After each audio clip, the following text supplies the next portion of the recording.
বাজান জাহান্নামীরা জাহান্নামের ভিতরে জ্বলতে জ্বলতে জ্বলতে কুল্লামা নাদিজাত জুলুদুহুম বাদদালনাহুম জুলুদান গায়রাহা। জাহান্নামীরা জাহান্নামের ভিতরে জ্বলতে জ্বলতে জাহান্নামীদের গায়ের থেকে চামড়াটা দারাস করিয়া ছুটিয়া পড়িয়া যাবে, আবার নতুন চামড়া গজাইয়া উঠবে, আবার চামড়া ছুটিয়া পড়িয়া যাবে। জাহান্নামীরা মৃত্যু কামনা করবে, লা ইয়ামুতু ফিহা ওয়ালা ইয়াহইয়া। মানুষ মরবেও না বাঁচবেও না, এমন একটা কঠিন সময় কিন্তু সবার চলিয়ে আসবে। কাজী বাজান সবাই সবার জন্য দোয়া করেন, আমার মাওলায় যেন ওই জাহান্নামের কঠিন শাস্তি থেকে সবাইকে মাফ করিয়া দেয়। আমিও দোয়া করি আপনাদের জন্য, আপনারাও আমার জন্য দোয়া করেন আল্লাহ রব্বুল আলামিন যাতে আমাদের সবাইকে গলাগলি বাঁধিয়া মাওলার জান্নাতে যাওয়ার তৌফিক দিয়া দেয়। আমার মাওলার কাছে কোনো তারতম্য নাই। আমার মাওলায় বান্দা বান্দিকে সব সময় শুধু ডাকে ফাফিরু ইলাল্লাহ। বান্দা বান্দি আয় আয় আয় আয়, বান্দা বান্দি আয়। আমার দরজা নৈরাশের দরজা না। ওই আল্লাহর বান্দাকে হুজুর ডাক দিয়া বলে, আমার মাওলার দরজা নৈরাশের দরজা না। তুমি যদি তওবার মতো তওবা করতে পারো, আমার মাওলা তো দয়ার মাওলা, তোমার পাহাড় সমান গুনাহ আমার মাওলা নেকের দ্বারা পরিপূর্ণ করিয়া দেবে। আরে আল্লাহর বান্দা এখন কান্দে আর আকাশের দিকে তাকায়া বলে, ও দয়ার মালিক,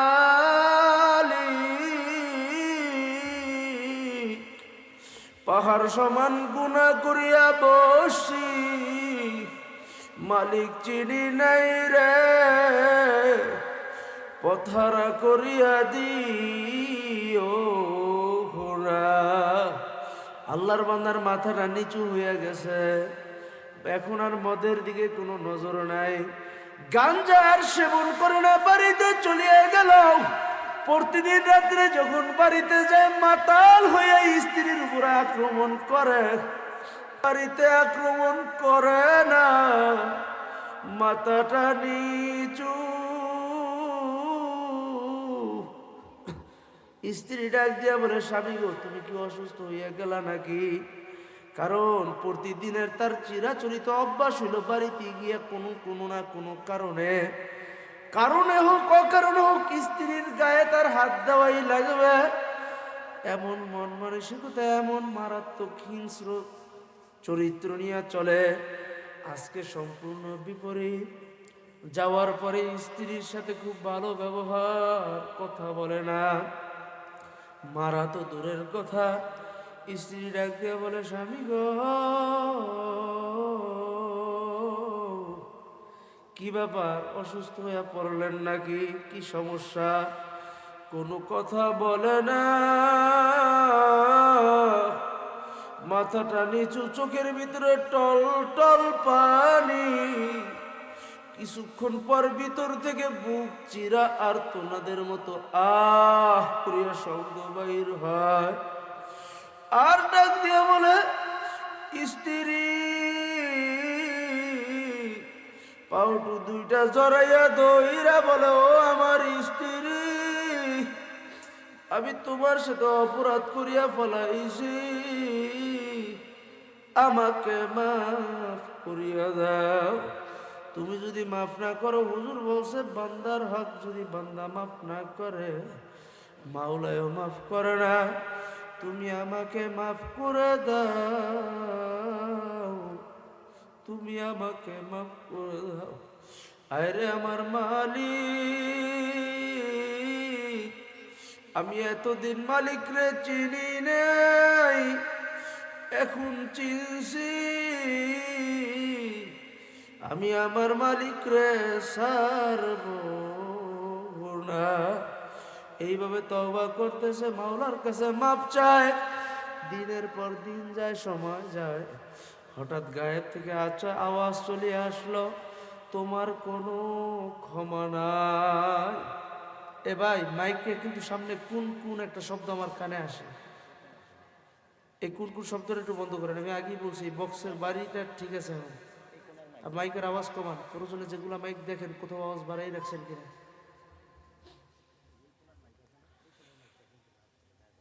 হুজুর ডাক দিয়ে, আল্লাহর বান্দা ডাক দিয়া বলে, আমার মালিক রে ডাক দিয়া বলে, ও মালিক, তুমি দয়া মায়া করে মাফ করে দাও। গায়েব থেকে আওয়াজ চলে আসলো, কোনো ক্ষমা নাই, মাফ নাই। স্ত্রী ডাক দিয়া বলে, স্বামী গো, আপনাকে তো আপনার মালিক মাফ করবে না। আপনি যতই নেক করেন আর ভালো করেন, আপনাকে তো আল্লাহ মাফ করবে না। আল্লাহর বান্দা ডাক দিয়া বলে, স্ত্রী, আমার মালিক মাফ করুক চাই না করুক, আমি যেই পরিমাণ অপরাধ করছি, আমার বিচার যদি আমার মাওলায় করে, আমার মাফ হওয়ার কথাও না। আমার মাওলা ইনসাফের বিচার করলে আমার জন্য তো জাহান্নাম প্রস্তুত। আমার মাওলা আমাকে মাফ করুক চাই না করুক, আমি আমার মাওলাকে ডাক ছাড়ব না। আমি আমার মাওলাকে ভুলতে পারবো না। বাজার কিছুক্ষণ পরে আমার মাওলার পক্ষ থেকে আবার সংবাদ চলে আসলো, গায়েব থেকে আওয়াজ চলে আসলো, শুধু মাফ করছে তো ব্যাপারটা এমনই না, আমার মাওলায় মাফ করার সাথে সাথে তার গুনাহগুলো নেকের দ্বারা পরিপূর্ণ করিয়া দিছে। এই জন্য আমার পর্দাওয়ালার মা বোনেরা যারা আছেন, বাজার আপনার মা বোনদের বলবো, যারা বাড়িঘরের ভিতরে আছে, আপনাদের স্বামী সহ ছেলে সন্তান যারা বাড়িতে আছে, তাদেরকে মাহফিলের দিকে পাঠাইয়া দেন। আর কত সময় এদিকে এদিক সেদিক কাটাবা, আর কত সময় এমনি সেমনি কাটাবা, একটু একটা সময়ের জন্য একটু চিন্তা করো। আরে একটা মুহূর্ত তুমি একটু কথাগুলা শোনো আর ভাবো। ওরে আমার যুবক ভাই, তোমার মতো কত যুবক কবর পথের যাত্রী হইয়া গেল। ও আমার বৃদ্ধ বাবা, তোমার মতো কত বাবা দুনিয়ার থেকে চলিয়া গেল। ও আমার মুরব্বী দাদু, কত দাদু তোমার মতো দুনিয়া ছাড়িয়া চলিয়া গেল। আজকে কত জনই না, তুমিও একটা সময় থাকবা না। একটু চিন্তা করিয়া দেখো আমার হাতে সময় কতটুকু আছে। আরে তুমি যদি গ্যারান্টি দিতে পারো, হুজুর আমি 100 বছর বাঁচব, তাহলে তোমার জন্য আমার কোনো নসিহত নাই। কিন্তু যারা মৃত্যুর ব্যাপারে কোনো গ্যারান্টি দিতে পারো না, তাদের ব্যাপারে আমার বয়ান হইল, আমি হাত দুইটা ধরিয়া পাও দুইটা ধরিয়া বলিয়া যাই, অল্প সময়ের জন্য এই মাজলিসের ভিতরে আসো। আমার মাওলায় তোমাদেরকে এই সমস্ত মাজলিসের ব্যাপারে সব সময় ডাকে।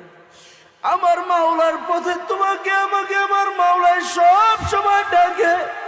ফাফিরু ইলাল্লাহ। বান্দা বান্দি আর কত সময় উদাসীন থাকবি, আর কত সময় গাফেল থাকবি? একটু আমার দিকে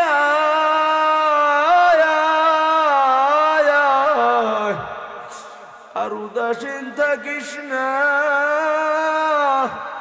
তোর কি সংকট তুই আমার কাছে চা, আমি তোকে দিয়া দেব। আরে আমি তো এমন দয়ার রব, আমি তোকে যে আখেরাত দিব ব্যাপারটা এমন না, আমি তোকে দুনিয়াও দিয়া দিব। তুই আমার কাছে চাওয়ার মতো চাইতে পারলে আমার মাওলা খালি হাতে ফিরে না। আখারে সন্তানকেই যদি মা বাবা একবার দুইবার তিনবার অপরাধ করার পরেও, বারবার অপরাধ করার পরেও যদি সন্তানকে মা বাবা ক্ষমা করিয়া দেয়, আমার মাওলা এত দয়ার সাগর মাওলা, আমার মাওলা এত কুদরতের মাওলা, আমার মাওলার কাছে যদি পাহাড় সমান অপরাধ নিয়ে আসিয়া তওবা করো আর মাথাটাকে ঝুঁকাইয়া দাও, ও দয়ার মালিক আপনি আমাকে মাফ করে দেন। আপনি যদি সরল সঠিক পথ না দেখান, আমরা সরল সঠিক পথে চলতে পারবো না। এজন্য বাহিরে যারা আছেন আমি হাত পায়ে ধরিয়া অনুরোধ রাখলাম, বাজান মাহফিলের প্যান্ডেলের স্থলে চলিয়া আসেন। আলোচনা কিছুক্ষণ পরে হয়তো আর থাকবে না। আপনার হায়াতের ব্যাপারও আর গ্যারান্টি নাই, নিঃশ্বাসের বিশ্বাস নাই, সেকেন্ডের ভরসা নাই। এ বাঁচবেন যে এটার কোনো গ্যারান্টি আছে? এক মুহূর্তের আছে, এক সেকেন্ডের গ্যারান্টি। ওই যে গান গাইছিল না, সেকেন্ডের নাই ভরসা, ওই সাল্লগই কিন্তু শেষ। আল্লাহর বান্দার সামনে কইতে পারে না। আল্লাহ বুঝাইয়া দিছে যে ওই যে এক সেকেন্ডের নাই ভরসা, ওই তোরে দিয়েই দেখাইয়া দিলাম। তুই যে গান কইছো এক সেকেন্ডের নাই ভরসা, তোকে দিয়ে আমি দেখাইলাম এক সেকেন্ডের নাই যে ভরসা। এই জন্য বাঁচো, এই দুনিয়া থাকার জায়গা না, থাকতে পারবো। এই জায়গা থেকে আখিরাতের কি করা লাগবে? ওই যে শুরুতে বলছিলাম, আখিরাতের ফসল কামাই করা লাগবে। কথা বলেন ঠিক না ঠিক? আমি এখন আলোচনার ভিতরে যাইতে পারিনি, মাঠটা একটু তৈরি করতেছি, মাঠটা একটু তৈরি করতেছি। থাকবেন কে কতক্ষণ? চলবে কতক্ষণ আলোচনা? বলেন বলেন বলেন। না, সারা রাত চলবে এটা আমি এটার সাথে একমত না। সারা রাত বয়ান করবার শেষ রাত ছেড়ে দিব, আমরা যে ঘুমাইবেন ফজর নামাজ দরকার নেই। এরকম হাজার হাজার মাহফিল আর একদিনের ফজরের নামাজ, এইরকম হাজার হাজার মাহফিল আর একদিনের কি যদি ওজন দেওয়া হয়, হাজার মাহফিল একসাথে, লক্ষ কোটি মাহফিল একসাথে, আর ফজরের নামাজ আরেক পাশে, ওজন কোনটার বেশি? ওই ফজরের নামাজের সাথে তো ওই হাজার কোটি লক্ষ মাহফিলের কোনো তুলনাই হয় না। মাহফিল শুনে যদি ফজরের নামাজ কাজা হয়ে যায়, ওই মাহফিলের দরকার নাই। কথা বলেন ঠিক না ভাই? ঠিক। একটু যারা আসছেন আলহামদুলিল্লাহ, মাহফিলে আপনারা যারা আসছেন আল্লাহর ফজল কর্মে আপনাদেরকে আল্লাহ পাক নিয়ে আসছে, আপনি একটু আগে আসেন আর জবানে জিকির করি, লা ইলাহা ইল্লাল্লাহ, লা ইলাহা ইল্লাল্লাহ। একটু আগে আসি, আগে আসি। ওটা একটু শীত করতেছে, তারপরে একটু জায়গাগুলো ফিলাপ দিয়ে বসি। লা ইলাহা ইল্লাল্লাহ, লা ইলাহা ইল্লাল্লাহ, লা ইলাহা ইল্লাল্লাহ, লা ইলাহা ইল্লাল্লাহ, লা ইলাহা ইল্লাল্লাহ, লা ইলাহা ইল্লাল্লাহ, লা ইলাহা ইল্লাল্লাহ, লা ইলাহা ইল্লাল্লাহ, লা ইলাহা ইল্লাল্লাহ, মুহাম্মাদুর রাসূলুল্লাহ। আলহামদুলিল্লাহ। অনেক চেষ্টা করছে কি করে নাই? বহু চেষ্টা করছে কি করে নাই? সিরাতের কিতাবগুলো উল্টাইলে দেখবেন আল্লাহ নবী সাল্লাল্লাহু আলাইহি ওয়াসাল্লামকে চাচার চাইতে আর ভালো কেউ বাসছে বলে আমার কাছে মনে হয় না। এত বেশি ভালোবাসছেন।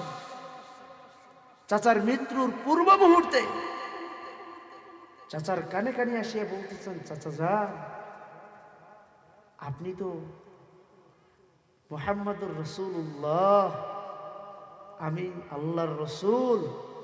এটা বলতে তো আপনার একটু কষ্ট হয়, ভাতিজার ব্যাপারে আপনি শুধু এতটুকু বলেন, লা ইলাহা ইল্লাল্লাহ,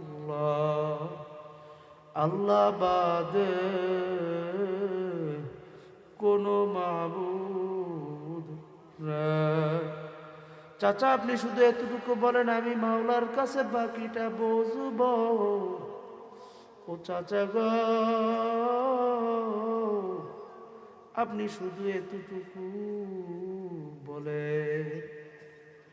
চাচা ডাক দিয়া বলে, মুহাম্মদ, তুমি যে নবী হিসাবে সত্য, তুমি যে মাওলার প্রেরিত রাসূল, আমি এটার ব্যাপারে স্বীকার এখন না, আমি তোমার জন্মের সাথে সাথেই বুঝতে পারছি। মুহাম্মদ, তোমার জন্মের পরেই আমি বুঝছি তুমি কোনো সাধারণ ব্যক্তি নও। আমি তোমাকে নিয়ে সিরিয়ায় সফর হয়েছিলাম, পথের মধ্যে তোমাকে নিয়ে আমি সফরের মাঝখানে থামলাম, আমাকে পাদ্রী দাওয়াত দিয়ে নিয়ে খাওয়াইলো।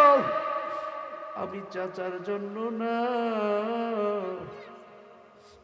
আমাকে দাওয়াত দিছে তোমার জন্য। আমি তাকায়া তাকায়া দেখি আমার ব্যবসার কাফেলার ভিতরে সবার মাথার উপরে রৌদ্র, আমার ভাতিজাকে অদৃশ্য ছায়া দিয়া ঢাকিয়া রাখছে। আমি তখনই বুঝছি আমার মা হারা, বাবা হারা ভাতিজা এ কোনো সাধারণ মানুষ না। এরপরেও কালিমা পড়বে পড়বে নিয়ত করছে। কালিমা পড়ার কি করছে? চাচাই কিন্তু নিয়ত করছে ঈমান আনবে। আল্লাহ কোরআন শেষ করছেন, মিনাল জিন্নাতি ওয়ান নাস। দুই ধরনের শয়তানের কথা বললেন। এর ভিতরে এই জিন শয়তানের সাথে কিন্তু আরেকটা শয়তান আছে, মানুষ শয়তান। জিন শয়তানের চেয়ে মানুষ শয়তান আরো ভয়ঙ্কর। কথা বলেন ঠিক না ঠিক? কিছু কিছু বন্ধু আছে মানুষের দিনের পথে আনে, আর কিছু কিছু বন্ধু আছে কিভাবে জাহান্নামে দৌড়ে নিবে ওই চিন্তা করে। এবারে নামাজ তো পড়বি, পর পর না, হ্যাঁ আছে কি নাই? দূরে এই তো শেষ, এই ফাংশনটাই তো শেষ। সংসারে তুই ছোট, তোর বিয়ার সময় একটু যদি বাদ্য বাদ্য না বাজায়, এই আপনজন কি আপনজন না? আপনজন কি আপনজন না? যারা পরামর্শ দেয় আপনজন কি আপনজন না? এই আপনজনের নামই শয়তান সাওয়ার হয়ে আসছে। চাচা জানো ঈমান আনবে আনবে এমন সময় আবু জাহেল, উতবা, সাহেবা সব সিরিয়াল দিয়া পাশে বসে। লিডার আপনি করেন কি? মৃত্যুর পূর্বের মুহূর্তে আপনি এত বড় নেতা, গোটা মক্কার ভিতরে আপনার কথায় সবাই উঠে আর বসে। আপনি এই সময় যদি মুহাম্মাদের ধর্ম মানেন আর আমাদের বাপ দাদার ধর্ম থেকে যদি বাহির হয়ে যান, আপনার তো নাক কাটা যায়, কপালে নাকে তো চুনকালি লাগবে। ওই তো মানুষ শয়তান, আর পড়তে পারে না, সুযোগ আর হয় নাই। আমার মাওলা আয়াত নাজিল করিয়া দিল, হে নবী, আমি আপনাকে দারোগা হিসাবে পাঠাই নাই। আপনি চাইলেই আপনার চাচাকে হেদায়েত করবেন, ব্যাপারটা এমন না। ইন্নাকা লা তাহদি মান আহবাবতা ওয়ালাকিন্নাল্লাহা ইয়াহদি মান ইয়াশা। নবী গো, আমি মাওলা যাকে হেদায়েত দিব সেই শুধু হেদায়েত পাবে। নবী গো, আমি মাওলা যাকে বুঝ দিব সেই শুধু বুঝ পাবে। নবী, আপনি জোর করিয়া কাউকে বুঝ দিতে পারবেন না। নবী গো, আপনার হাতে হেদায়েত না, হেদায়েত আমি মাওলার কাছে। আমি মাওলা যাকে চাবো তাকে শুধু হেদায়েতের মালা গলায় পরাবো। তাহলে কোন পীরের হাতে হেদায়েত আছে? জোরে কোন আছে? কোন পীর চাইলে মানুষকে হেদায়েত দিতে পারে, বুঝ দিতে পারে? এটা আল্লাহ প্রদত্ত। আল্লাহ যাকে চান তাকেই দান করেন। আল্লাহু ইয়াহদি মান ইয়াশা। এটা আল্লাহর ইচ্ছা, আল্লাহ যাকে চান তাকে দেবেন। জোর করিয়া নিতে পারবেন না, এটা মামু বাড়ির আবদান না। আর এটা পাইতে হইলে পাওয়ার জায়গায় যাওয়া লাগে। এটা পাইতে হইলে কি করা লাগে?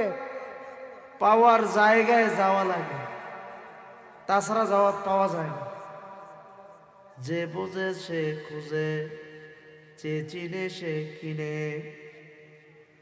যে বোঝে সে খোঁজে, যে চিনে সে কিনে।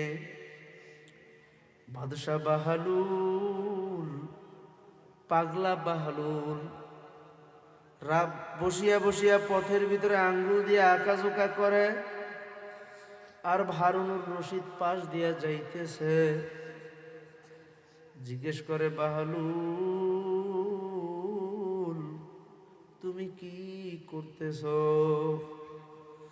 বাহালুল বলতেছে, আমি জান্নাতের টিকিট বিক্রি করি, আমি জান্নাতের টিকিট বিক্রি করি। বাদশাহ হারুনুর রশিদ ডাক দিয়া বলে, পাগল তো এখন পুরাপুরি পাগল হইয়া গেছে।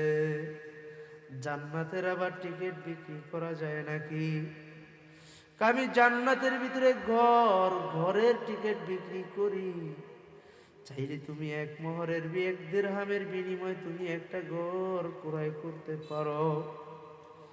বাদশাহ হারুনুর রশিদ ক্রয় করে নাই, তার স্ত্রী জুবাইদা এক দিরহাম দিয়া জান্নাত ক্রয় করিয়া নিল।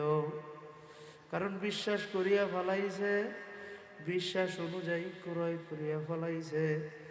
রাত্রের বেলা বাদশাহ হারুনুর রশিদ ঘুমায়, স্বপ্নের ভিতরে দেখে সে জান্নাতের ভিতরে ঘুরে। জান্নাতের ভিতরে দেখতেছে বিশাল বড় সুন্দর একটা ঘর।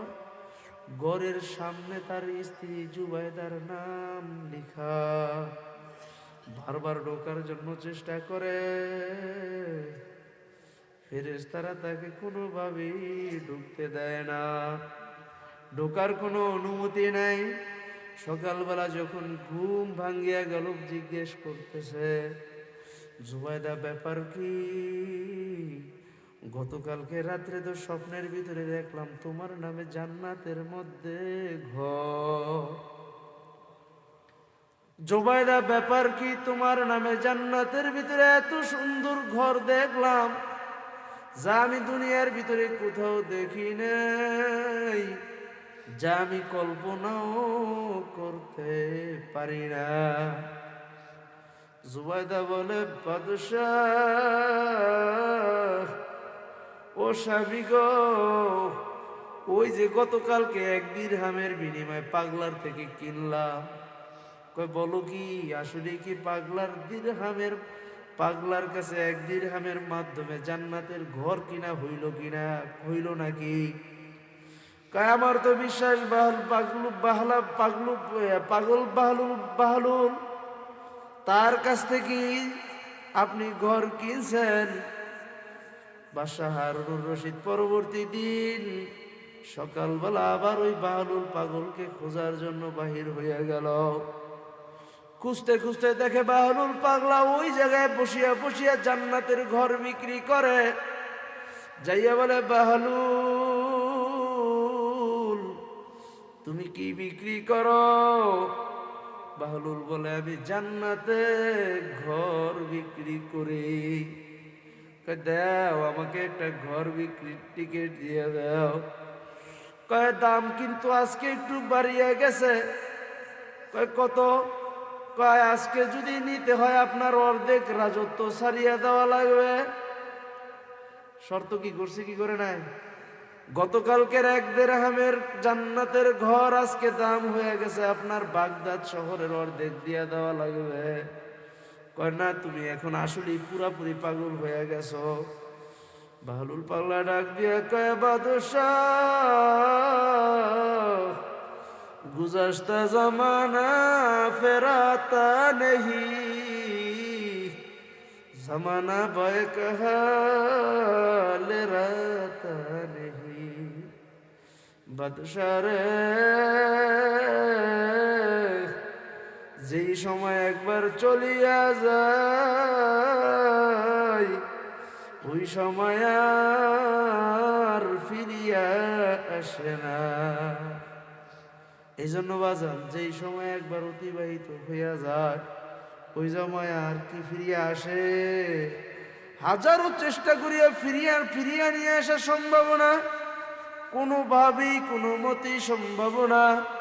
কোনো যতই চেষ্টা করেন যেই সময় অতিবাহিত হইয়া গেল সেই সময় আর কোনোদিন ফিরাইয়া আনা সম্ভব না। এই জন্য সময়ের ভিতরে যে বুঝবে সে কিন্তু মূল্যায়ন করবে, যে বুঝবে সে খুঁজবে, যে চিনবে সে কিনবে, যে বুঝবে না সে খুঁজবেও না, যে চিনবে না সে কিনবেও না। এই জন্য বাজান যার হেদায়েতের প্রয়োজন, যার বুঝের প্রয়োজন সে কিন্তু দ্বীনি মজমায় আসবে। কথা বলেন ঠিক না ঠিক? এই জন্য যারা আমরা আসছি এই মাজলিসে, আল্লাহ আমাদেরকে খাস রহমত দ্বারা এই মাজলিসে নিয়ে আসছেন। কথা বলেন ঠিক না ঠিক? আমি যে আয়াত তিলাওয়াত করছিলাম, আল্লাহ রাব্বুল আলামিন আয়াতের ভিতরে বলতেছেন, হে বান্দা বান্দিরা, আমি তোদেরকে বানাইছি আমার গোলামির জন্য। কেন বানাইছেন? তোদেরকে বানাইছি আমি গোলামির জন্য। আর তামাম দুনিয়ার সমস্ত মাখলুক এগুলারে আমি বানাইছি তোদের গোলামির জন্য। আল্লাহ আমাদেরকে বানাইছেন কেন? আল্লাহর গোলামির জন্য। আর তামাম দুনিয়ার সমস্ত মাখলুক বানাইছেন কেন? আমাদের গোলামির জন্য। আর এই যে আল্লাহর সাথে আল্লাহ আমাদেরকে বিশেষভাবে বানাইছেন, এই বিশেষভাবে বানানোর দাবি নিয়ে আল্লাহ আমাদেরকে সব মাখলুকের মধ্য থেকে বেশি মোহাব্বত করে সবচেয়ে মাখলুকের ভিতরে শ্রেষ্ঠত্ব দান করে আশরাফুল মাখলুকাত সর্বশ্রেষ্ঠ মাখলুক হিসেবে বানানোর পরে আল্লাহ দাবি নিয়ে বলতেছেন। আমি আরেকটা আয়াত পড়ছিলাম, আল্লাযীনা আমানু আশাদ্দু হুব্বাল লিল্লাহ, মুমিনরা মাওলাকে সবচাইতে বেশি ভালোবাসে। জোরে বলেন কারা ভালোবাসে? মুমিনরা সবচাইতে কাকে ভালোবাসে?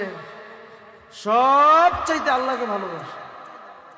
দুনিয়া একদিকে, স্ত্রী সন্তান পরিবার একদিকে, সব একদিকে, কিন্তু আল্লাহ আরেক দিকে।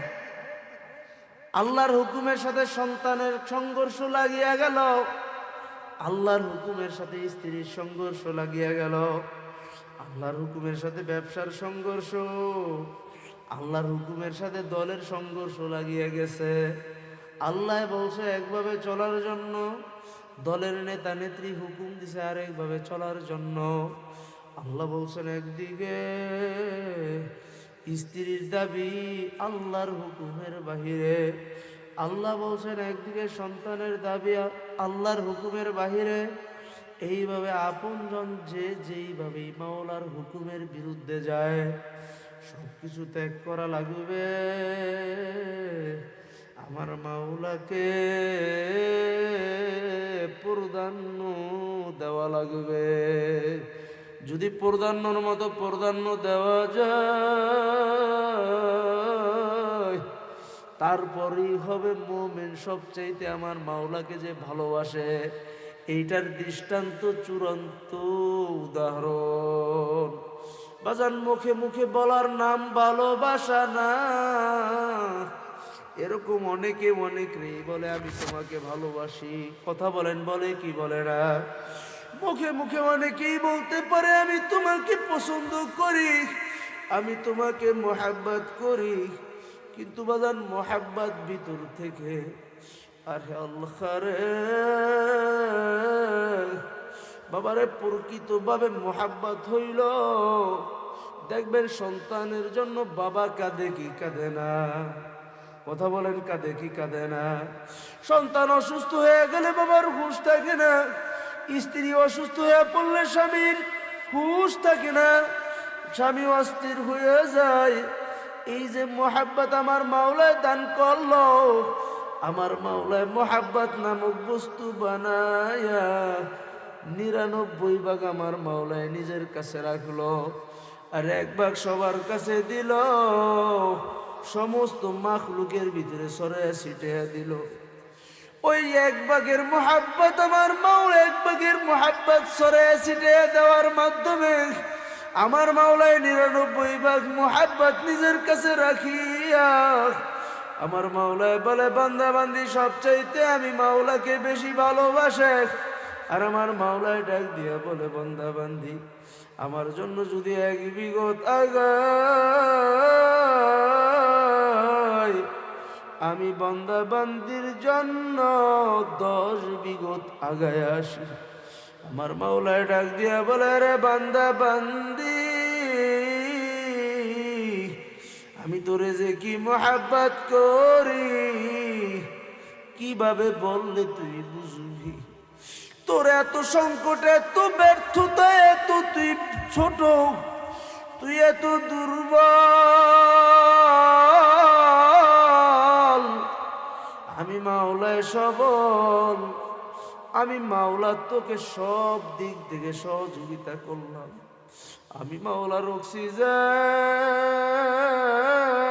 অক্সিজেন তুই বিনা পয়সায় ভোগ করতেছ, আমি মাওলার রিজিক তুই অনায়াসে ভোগ করতেছ। আমি মাওলায় যদি কোন বলিয়া তোর জন্য সবকিছু বন্ধ করিয়া দে, তুই আর 1 সেকেন্ডও চলতে পারবি না। আমার মাওলায় বলে, বান্দা বান্দি আমি তোকে এত বেশি মোহাব্বত করি, আমি তোর জন্য কিছুই বন্ধ করলাম না, আমি তোর জন্য সমস্ত রাস্তাগুলো উন্মুক্ত খুলিয়া রাখলাম, আমি সমস্ত দরজাগুলা খুলিয়া রাখলাম। বান্দা বান্দি আমি মাওলায় দুনিয়ার কোথাও যাইয়া বসি না, আমি বান্দা বান্দির কলবের ভিতরে কুদরতি ভাবে বসি। এখন বান্দা বান্দি যদি তুই মুমিন হও আর দিলটা যদি আমার জন্য খালি করিয়া দাও, আমি কুদরতি ভাবে তোর দিলের ভিতরে বসবো। বাবারে, এই সমস্ত আলোচনা আশেকরা ছাড়া বোঝা সম্ভব না। আশেকদের যে কি মজা,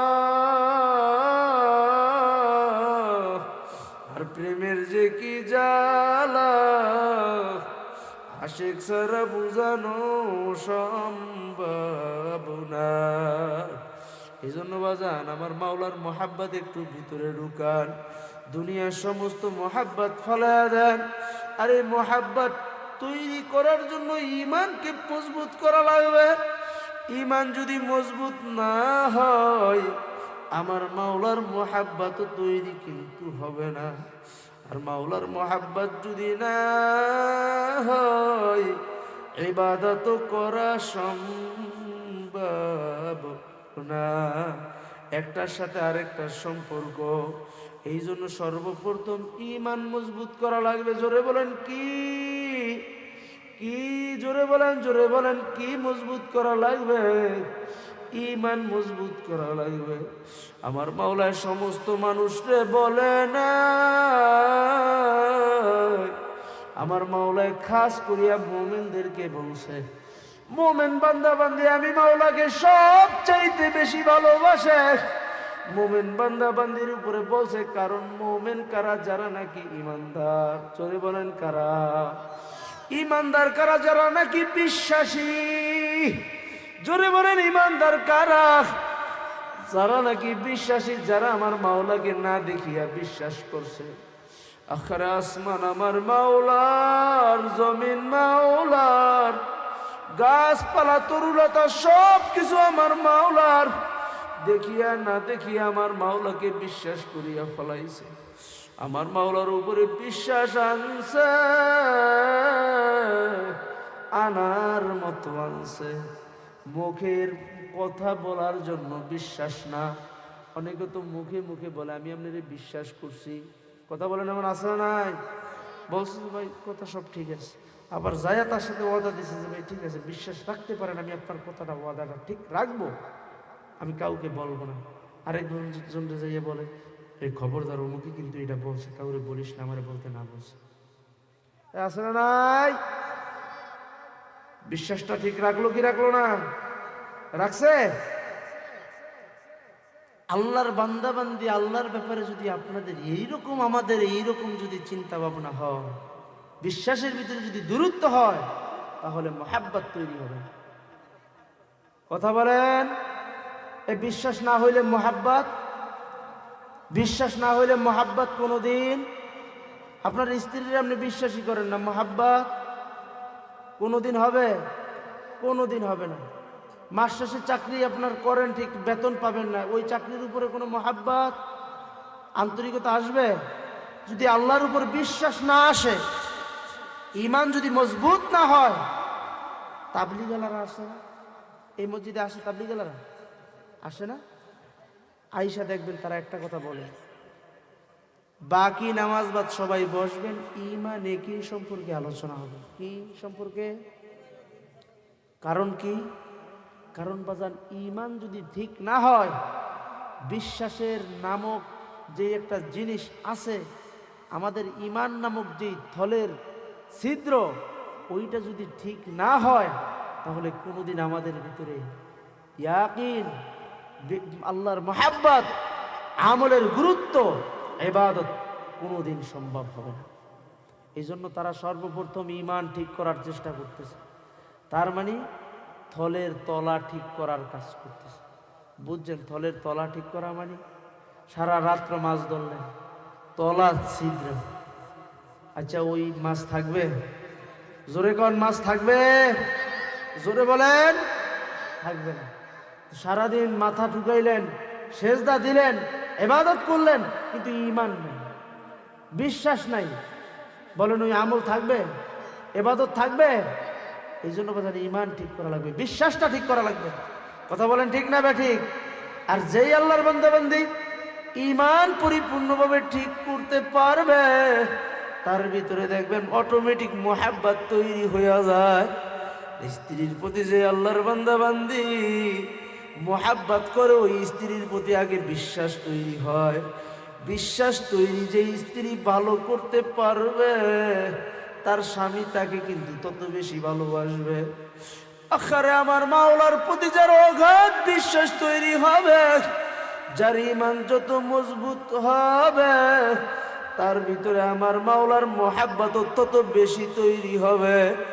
আমার মাওলার মুহাব্বত তত বেশি তৈরি হবে, তোদের মুহাব্বত ইবাদতের গুরুত্ব তৈরি হবে।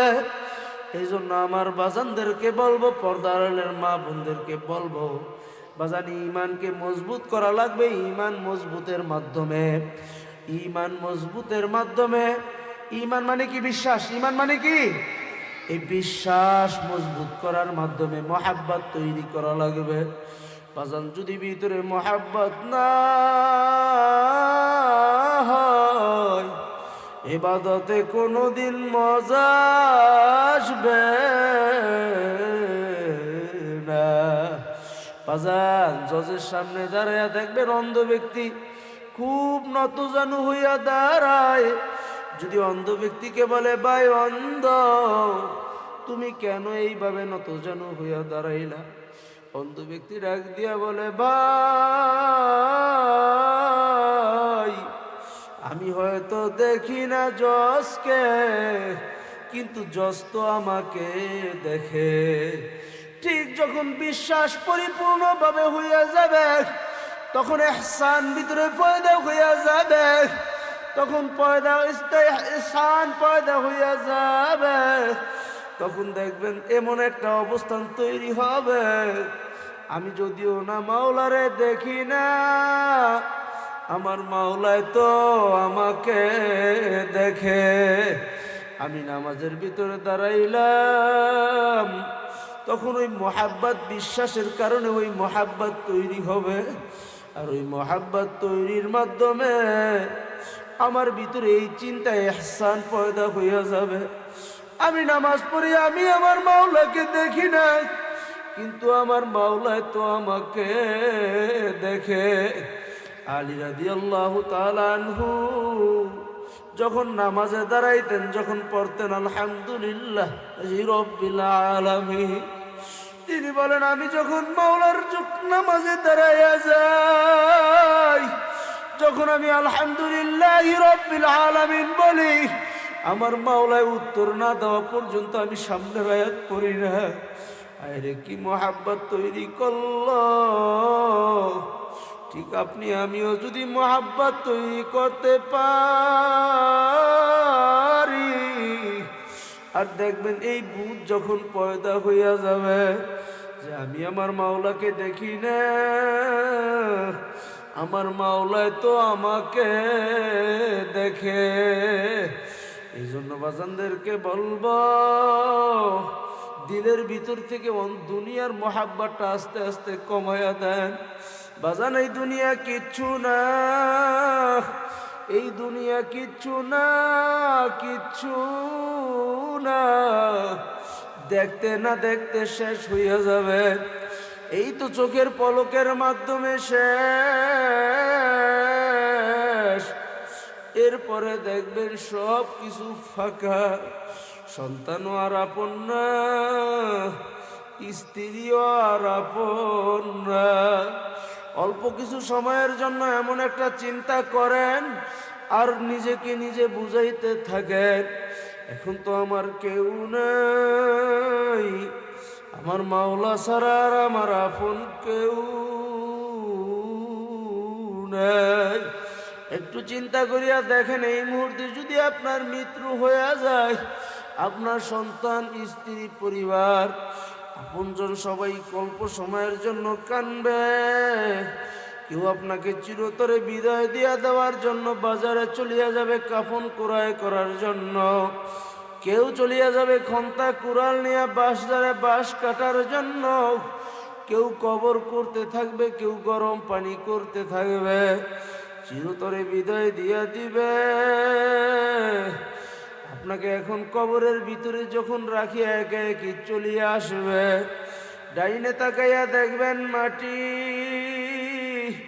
বামেও তাকাইয়া দেখবেন মাটি। এখন একটু চিন্তা করিয়া দেখেন, আমার মাওলা ছাড়া তো আর এখন আর কেউ আপন নাই। এই হালতে কি হবে? ওই সময় যদি শত শত বার, হাজার হাজার বার আমার মাওলারে ডাকেন, ও মালিক, আমার মাওলা কিন্তু ডাকে সারা দিবে না। এই জন্য আমার বাজানদেরকে বলবো, একটু দিলটাকে খালি করেন আর আমার মাওলার মোহাব্বত তৈরি করেন। বাজান, দুনিয়ার ভিতরে যত আল্লাহর ওলিদের ইতিহাস দেখা যায়, তারা দুনিয়া বিমুখ হইয়া আমার মাওলার মোহাব্বতকে দিলে ভরপুর করিয়া নিছে। আখারে দিলের অবস্থাটা এমন হইছে, আমার মাওলার পথে চলতে চলতে কিছু কিছু আল্লাহর বান্দাদের অবস্থা এমন হইয়া যায়। আল্লাহ নবী সাল্লাল্লাহু আলাইহি ওয়াসাল্লাম হাদিসে কুদসির ভিতরে বয়ান করেন, ইয়াদুহু ইয়াদুল্লাহ, লিসানুহু লিসানুল্লাহ, আইনুহু আইনুল্লাহ।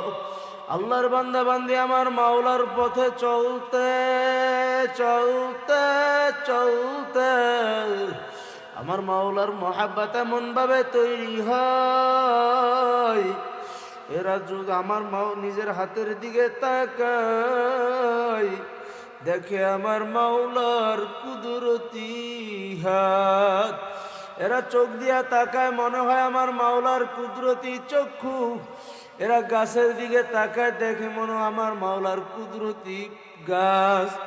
এরা যেই দিকে তাকায় সেই দিকেই শুধু আমার মাওলাকে দেখে। এই জন্য বাজান আমার মাওলার আশেক হও, আমার মাওলার মহাব্বত ভিতরে ঢুকাও। যারা আশেক, যারা আমার মাওলার মহাব্বত ঢুকাইয়া ফলাইছে, তাদের অবস্থাটা তো এরকম, গাছের দিকে তাকায়, ফুলের দিকে তাকায়, हर गुल में तू है, रंग में तू है, बू में तू, जिधर देखता हो मैं तू ही तू है, तू ही तू। আশিকদের অবস্থা এমন, যেই দিকে তাকায় শুধু আমার মাওলাকে দেখে। গাছের দিকে তাকায় আমার মাওলায়, পাতার দিকে তাকায় আমার মাওলায়, পাহাড়ের দিকে তাকায় আমার মাওলায়, পাহাড়ের দিকে তাকায় আমার মাওলায়, ফুলের দিকে তাকায় আমার মাওলায়। আখারে কোন এক আশেক রাস্তার পাশে দাঁড়াইয়া দাঁড়াইয়া পাতা দইরা দইরা বলে, আমি পাতা দেখি না, আমি দেখি আমার মাওলারে। বুর্গে দারক্তা সবজে দর নজরে হুশিয়ার, হরওয়ারকে দফতরি মারেফাতে কিরদেগার। আমি যেই দিকে তাকাই শুধু আমার মাওলাকে দেখি। আশিকদের অবস্থা তো এমন হয়ে যায়, তারা আমার মাওলাকে ডাক দিয়া বলে, ও দয়ার মালিক, ও দয়ার মালিক, আমার দিলটা এখন খালি করিয়া দিলাম। আমার দুনিয়ার দিলের ভিতরে দুনিয়া বলতে কিছু নাই, আমার ঘর নাই, আমার টাকা নাই, পয়সা নাই, আমার গাড়ি নাই, বাড়ি নাই, সম্পদ নাই, আমার কিচ্ছু নাই। আমার দিলের ভিতরে একটু আশা, हर तमन्ना दिल से रूह साथ होगा भी, अब तू आजाद, अब तू खिलवत भागावी। বাজার আমার মাওলার মোহাব্বত যে কি মজা, যারা আমার মাওলার মোহাব্বত ভিতরে না ঢুকাইতে পারছে, যারা মাওলার আশিকিন হইতে পারে নাই, তারা সারা কোনদিন বুঝানো সম্ভব না। মিষ্টির কারিগর যদি মিষ্টি না খায়, মিষ্টির স্বাদ কোনোদিন বুঝানো সম্ভব না। এই জন্য যারা আমার মাওলার মোহাব্বত ভিতরে না ঢুকাইতে পারছ, তারা কোনোদিন আমার মাওলার মোহাব্বত সম্পর্কে কিছু বোঝা সম্ভব না। বাজান, দুনিয়ার ভিতরে মানুষের ভিতরে যে মোহাব্বত হয়, দুনিয়ার প্রেমিক প্রেমিকার মধ্যে যে মোহাব্বত হয়, আর এতে একজনের জন্য পাগল। লায়লা মজনুর ঘটনা সবাই জানো। লায়লার জন্য মজনু বাদশার ছেলে পাগল হইয়া রাস্তায় রাস্তায় ঘরে লোকেরা জিজ্ঞেস করে, রে মাজনু, তোমার বাবা তো বাদশাহ, তোমার বাবা বাদশাহ, চাইলেই তো তোমার বাবা তোমার জন্য অনেক সুন্দরী রূপসী মেয়ে নিয়ে আসতে পারে, চাইলেই তোমার জন্য রাজকন্যা নিয়ে আসতে পারে। তুমি কেন ওই মাজনুর জন্য পাগল, লাইলার জন্য পাগল হইলা? লাইলা দেখতেও তো তেমন একটা সুন্দর না। মজনু উত্তর দেয়, আমার চোখটা যদি তোমার চোখে লাগাইয়া তারপরে যদি একটু আমার লাইলার দিকে তাকাও, দুনিয়ার ভিতরে আমার লাইলার চেয়ে আর সুন্দর কেউ নাই। লাইলা একদিন কুকুরের পায়ের মধ্যে চুমা দেয়। লোকেরা বলে, রে মজনু একদিন কুকুরের পায়ের মধ্যে চুমা দেয়। লোকেরা বলে, রে মজনু তুই তো পাগল হইছ, তুই কেন কুকুরের পায়ের মধ্যে চুমা দাও? মজনু বলতেছে, আমি কুকুরের পায়ে চুমা দেই না, আমি চুমা দেই আমার লাইলা এই রাস্তা দিয়ে হাঁটছে, লাইলার পায়ের ধুলাবালি পড়ছে, এই রাস্তার উপর দিয়া কুকুর হাঁটিয়ে গেছে, ওই কুকুরের পায়ে লাইলার পায়ের ধুলাবালি লাগছে, আমি সেই ধুলাবালিতে চুমা দেই। আখের এই দুনিয়ার মহাব্বত এইভাবে যদি মানুষকে পাগল করিয়া দেয়। লায়লাকে জিজ্ঞেস করে, রে লায়লা, তোর মধ্যে এমন কি আছে যার কারণে বাদশার ছেলে মজনু পাগল? লায়লা ডাক দিয়া বলে, আমার তোমার চক্ষু দুইটা, লায়লার চক্ষু তোমার চক্ষু দুইটা যদি মজনুর চোখের ভিতরে লাগাইয়া, মজনুর চোখ দুটা যদি তোমার চোখের ভিতরে লাগাইয়া দাও, আর যদি আমার দিকে তাকাও, দেখবা আমার লায়লার চেয়ে আর সুন্দর পৃথিবীতে কেউ নাই। খুব লায়লা ডাক দিয়া বলে, গুপ্তে মাঝ লায়লা রাগলি বাকে তুই শুধু গুপ্তে লায়লা রাগলি বাকে তুই আজদিগার ঘু বাদে আবুজুনি সুতি তুজু মজনু দিদায় মাজ নু আগার বুদে তোরা আর দো আলম বেখাতের বুদে তোরা। বাজান, দুনিয়ার প্রেম মহাব্বতে যদি এমন মানুষ পাগল হইয়া যায়, আমার মাওলার মহাব্বত কি এর চাইতে কম হইয়া গেল? আমার মাওলার মহাব্বত কি এর চাইতে কম হইয়া গেল? আমার মাওলা ডাক দিয়া বলে, রে মানুষ, তুই একটু আমাকে একবার ডাক দে, আমি তোর জন্য সব রাস্তা খুলিয়া রাখছি। এই জন্য বাজানদেরকে বলবো, আমার মাওলায় তোমাকে আমাকে বানাইছে তার ইবাদতের জন্য। আর এই মহাব্বত যদি না থাকে কোনোদিন ইবাদত করা সম্ভব না। আর বাজানে ইবাদত করার জন্য আমার মাওলায় দুনিয়ার সব কিছু তোমার আমার জন্য করিয়া দিল।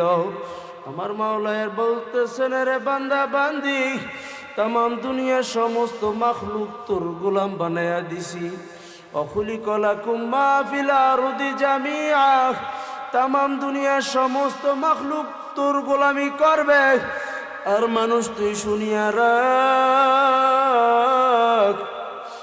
ও মানুষ তুই শুনিয়া রাখ, শুনিয়া রাখ, আমি তোরে বানাইছি শুধু আমার গোলামির জন্য। তুই শুধু আমার গোলামি করবি, আমার ইবাদত করবি, আর সব দুনিয়ায় তোর গোলামি করবে। বাজান, আগামীকালকে যদি আমার মাওলায় হুকুম দেয় সূর্য, তুই আর আগামীকাল সকালে উঠবি না। বাজান, সূর্যের কোনো ক্ষতি আছে? জোরে বলেন, সূর্যের কোনো ক্ষতি আছে? সূর্যের কোনো ক্ষতি নাই। আগামীকাল থেকে যদি আর রাত্র না হয়, রাত্রের কোনো ক্ষতি নাই। তামাম দুনিয়ার ভিতরে সমস্ত মাখলুক যদি আর কিছুই না থাকে, ওই কোনো মাখলুকের কোনো ক্ষতি নাই। কিন্তু তুমি আর আমি মানুষ, তুমি আর আমি মানুষ কিন্তু অসহায় হইয়া পড়ব। একটু খেয়াল করলেই দেখবেন আমার মাওলার পরিচয়, আমার মাওলার সৃষ্টির মধ্যে পাইয়া যাবেন। আমার মাওলায় বলতেছে, রে বান্দা বান্দি, অফি আনফুসিকুম আফালা তুবসিরুন। বান্দা বান্দি, তুই নিজের ভিতরে খুঁজ, তুই আমার পরিচয় পাইয়া যাবি। বাজান তাকাইয়া দেখেন, বাড়ির ভিতরে অনেকেই গরু পালেন। গরুর গাভী গরুটার বাচ্চাটাকে আপনি দূরে বার দিয়ে রাখলেন, গাভী গরুটাকে দূরে রাখলেন।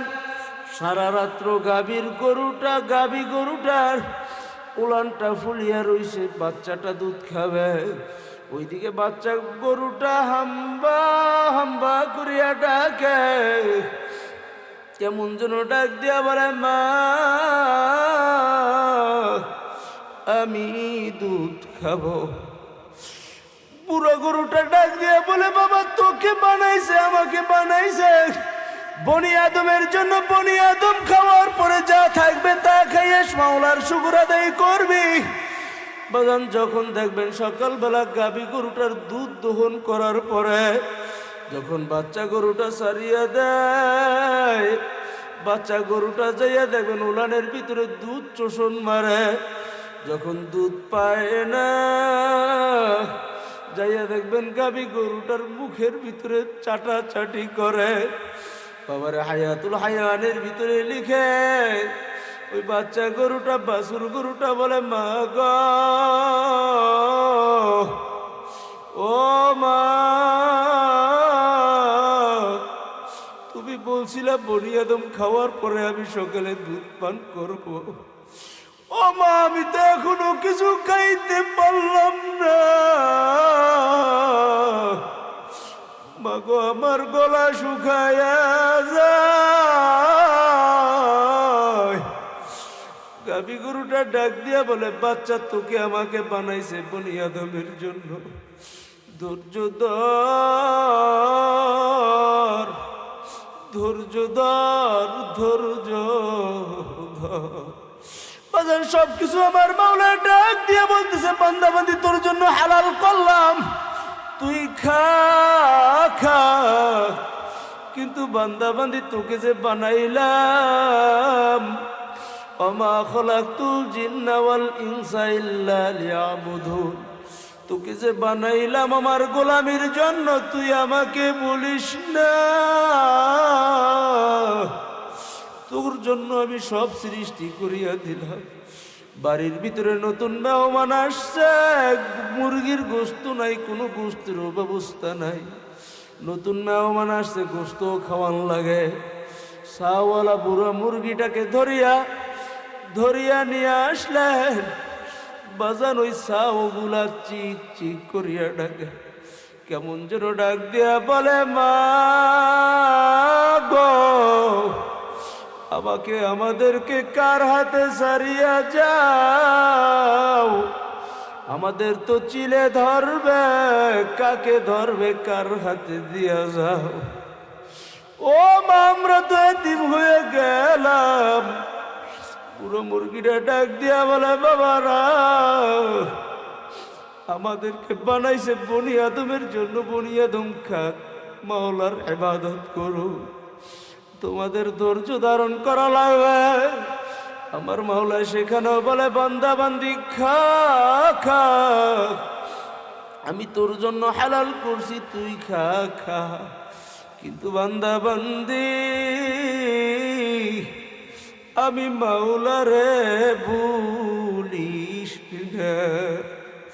বাবারে, আমার মাওলায় সব কিছু তোমার আমার জন্য বানায়া তোমাকে আমাকে হুকুম দিছে আমার মাওলার গোলামি করার জন্য। এরপরে আমার মাওলায় যখন তাকায়া দেখে, পক্ষ থেকে ডাক চলিয়া আসলো, হাইয়া আলাস সালাহ। মুয়াজ্জিন ডাক দিয়া বলে, আসসালাতু খায়রুম মিনান নাওম, ঘুম হইতে নামাজ ভালো, ঘুম হইতে নামাজ ভালো। তুমি ফজরে গায়রে হাজির, জহুরও গায়রে হাজির, মাগরিবেও গায়রে হাজির, আসরেও গায়রে হাজির। আমার মাওলায় তোমাকে রোজায়ও পায় নাই, হজেও পায় নাই। আমার মাওলায় কোনো ইবাদতে তোমাকে পায় নাই।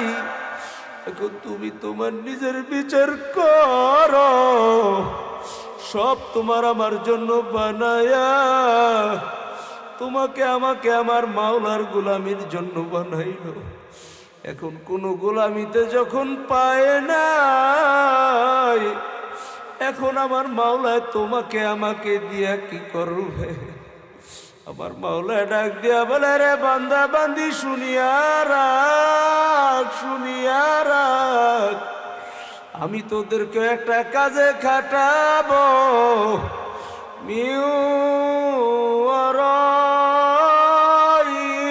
জাহান্নাম, আমি ওই জাহান্নাম নামক চুলা বানাইয়া রাখছি। ওয়াকুদুহান নাসু ওয়াল হিজারা, আমি ওই জাহান্নামের ভিতরে তোদেরকে আর পাথর দিয়া হাজলি বানাইয়া দেব। বাজান, ওই জাহান্নামের আগুন কোন মানুষের পক্ষে সহ্য করা সম্ভব না। বাজার, এরপরও কি আমার মাওলার জন্য একটু মোহাব্বত হবে না? আমার মাওলা ডাক দিয়ে বলতেছেন, ফাইনামা তুআল্লু ফাসাম্মা ওয়াজহুল্লাহ। এ বান্দা বান্দি, তুই আমাকে কোথায় খুঁজো? আমি তো তোর শাহরগের নিকটে। আরে তুই তোর দিকে তাকা, আমি মাওলার পরিচয় পাইয়া যাবি। বাজান, আমি আর সময়ও বেশি নেব না, কিছুক্ষণ পরেই মুনাজাত দেব। মাথাটাকে নিচু করিয়া দেন, আর একটু চিন্তা করেন। আমার মাওলা ডাক দিয়া বলে, রে বান্দা বান্দি, তুই তোর নিজের দিকে তাকা, আমি মাওলার পরিচয় পাইয়া যাবি। আমার মাওলা ডাক দিয়া বলতেছে, রে বান্দা বান্দি, আখরে আমি তোর দিকে তাকাইয়া চায়া দেখি তুই মানুষ বড় নেবু খারাপ। আমার মাওলা ডাক দিয়া বলে, আলা তাআলাল ইনসানি হিনুম মিনাদ দাহরি লাম ইয়াকুন শাইআম মাযকুরা ইন্না খালাকনাল ইনসানা মিন নুতফাতিন আমশাজিন নাবতালিহি ফাজআলনাহু সামিআন বাসীরা। আমার মাওলা ডাক দিয়া বলে, রে বান্দা বান্দি, তুই একটু চিন্তা করিয়া দেখ, আমি তোকে কিভাবে সৃষ্টি করলাম।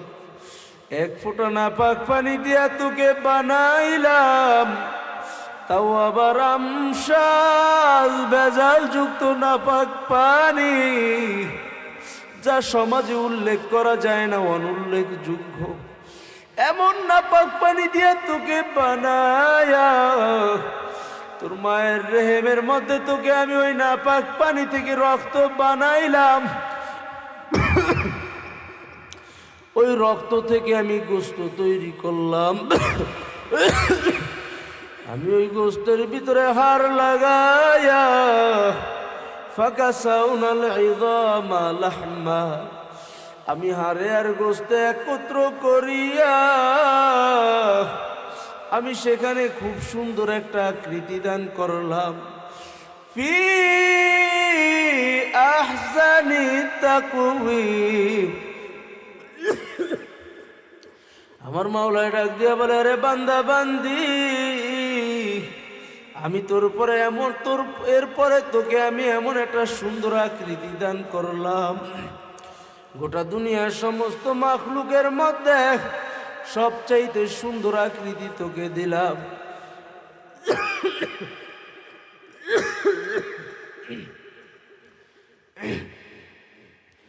তোকে সুন্দর আকৃতি দিয়া আমি আস্তের উপরে তোকে দুনিয়ার ভিতরে নিয়ে আসলাম। তোর শরীরটাও দুর্বল,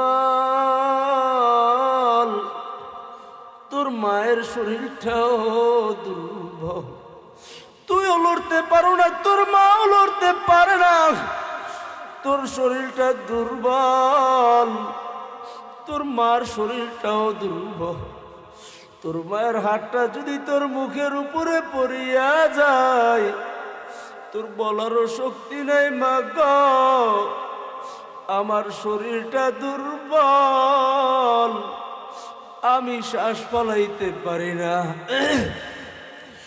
ও মা, তোমার হাতটা একটু সরাও, আমি শ্বাস ফলাইতে পারি না। তোমার এটা বলারও কোনো শক্তি নাই। আমার মাওলা ডাক দিয়া বলে, রে বান্দা বান্দি, আমি মাওলা সেখানেও কুদরতি ভাবে তোমাকে বাঁচাইয়া দিলাম। বাজানের পরে যখন একটু বড় হয়, হাঁটতে শিখে, সবাই কিন্তু এমন একটা সময় পার করে আসছে, আমার মাওলায় যদি তোমাকে কুদরতি ভাবে ফেরেশতা দিয়া গার্ড না দিত, কোনো মানুষ পানির পড়া থেকে, অ্যাক্সিডেন্ট থেকে বাঁচা সম্ভব না। কোনো মা বাবা গার্ড দিয়া কোনো সন্তানকে হেফাজতে রাখা সম্ভব না। সেখানেও আমার মাওলায় বলে, বান্দা বান্দি, আমি কুদরতি ভাবে তোকে আমি সেখানেও বাঁচাইয়া দিলাম, সব দয়া করলাম আমি মাওলা। এখন তুই বড় হয়ে গেছো, এখন তোর নিজস্ব পরিচয় হয়ে গেছে, তোর এখন শক্তি হইছে, তুমি এখন সমাজের বড় মেয়ে হইছো, টাকাওয়ালা হইছো, বিত্তশালী হয়ে গেছো, বড় নেতা হয়ে গেছো, আমার মাওলাকে ভুলিয়া গেছো। এখন আমার মাওলাকে চিনো না, দরাকে সরা জ্ঞান মনে করো না। কোন এক কবি আমার মাওলার ভাষায় বলে, যখন তোমার কেউ ছিল না, তখন ছিলাম আমি, এখন তোমার সব হয়েছে, পর হয়েছি আমি। আবার যখন তোমার কেউ রবে না, তখন রব আমি। এখন তো আমার যতই ভাব, আসতে হবে আমার কাছে। আমার মাওলা বলতেছে, রে বান্দা বান্দি, তুমি যতই ভাবো, যতই চিন্তা করো, আমার কাছে তোমাকে ফিরিয়ে আসা লাগবে, আমার কাছে তোমাকে আসা লাগবে। এখন তোমাকে আমি স্বাধীনতা দিয়া দিলাম, স্বাধীনতার উপরে চলো। তোমাকে তো আমি বানাইলাম আমার গোলামির জন্য, আর তোমাকে দুনিয়াতে ছাড়িয়া দিলাম স্বাধীনতার উপর দিয়া। ওই মাওলার জন্য কি একটু দয়াও হয় না? যেই মাওলায় আমাকে এত দয়ার মায়া করলো, যেই মাওলায় আপনাকে আমাকে এত দয়ার মায়া করলো, ওই মাওলার জন্য কি একটু মায়া হয় না? একটু যদি দয়া হয়, মায়া হয়, ডাক দিয়ে বলেন আল্লাহ। সবাই বলেন আল্লাহ, আল্লাহ, আল্লাহ, আল্লাহ।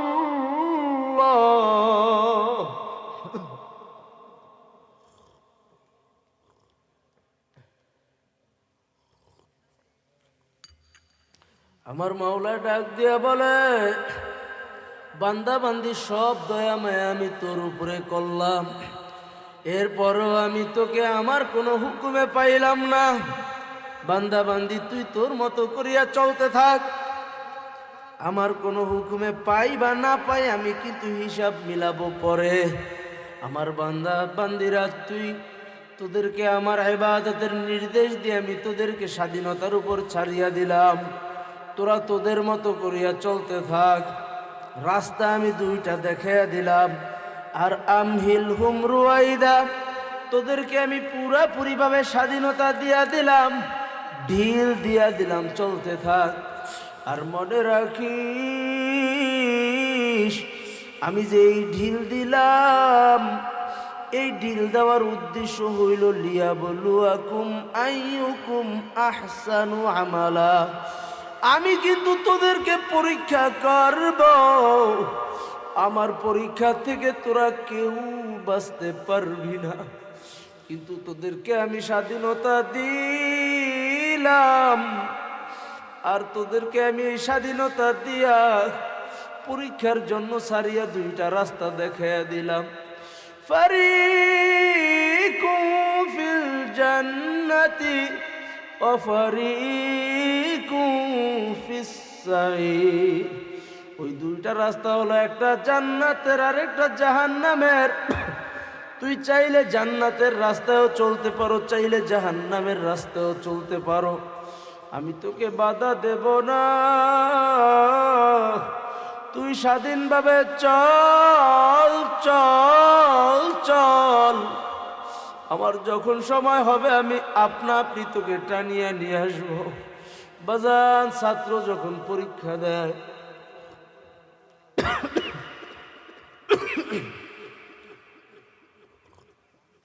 3 ঘন্টা 3.5 ঘন্টা পরীক্ষা দেয়। এই 3 ঘন্টা 3.5 ঘন্টার ভিতরে পরীক্ষা নিয়ন্ত্রক পরীক্ষক কিন্তু ছাত্রকে কোনো বাধা দেয় না। এ ছাত্রকে কোনো পরীক্ষক বাধা দেয়? ভালো লেখুক চাই মন্দ লেখুক, কোনো ধরনের কোনো বাধা নাই, কোনো ধরনের কোনো হস্তক্ষেপ নাই। যা ইচ্ছা লিখতে থাকো, লিখতে থাকো। রেজাল্টে কথা বলবে তুমি কি লিখছো। ঠিক তদ্রূপ আমার মাওলায় রাস্তা দুইটা দেখায়া, জান্নাতের রাস্তা জাহান্নামের রাস্তা দুইটা দেখায়া তোমাকে আমাকে আমহিল হুম রুয়াইদা, রশি ঢিল দিয়া সারিয়া দিল। চলতে থাকো, চলতে থাকো। আমি রাস্তা ঢিল দিয়া দিলাম, রশি ঢিল দিয়া দিলাম, তুমি যেই দিকে ইচ্ছা চলো। কিন্তু মনে রাখিও, আমার যখন সময় হবে আমি কিন্তু আপনার উপরে টান দিয়া তোমাকে নিয়ে আসব। আমার মাওলা ডাক দিয়া বলে, রে বান্দা বান্দি, তুই চলতে থাক, চলতে থাক, চলতে থাক।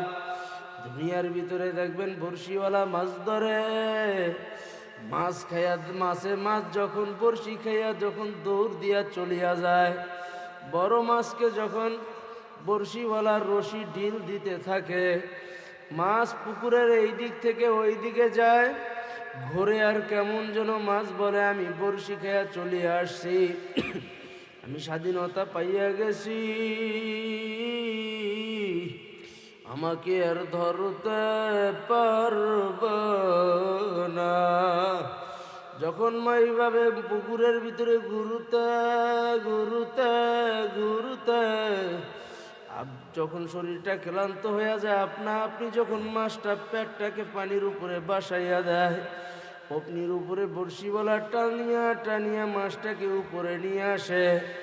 আমার মাওলা ডাক দিয়া বলে, বান্দা বান্দি, স্বাধীনতা দিলাম, যা ইচ্ছা করতে থাক, রাস্তাও দেখাইয়া দিলাম, পরীক্ষাও নিব, কিন্তু মনে রাখিস তোদের গলায়ও আমি একটা রশি লাগাইছি।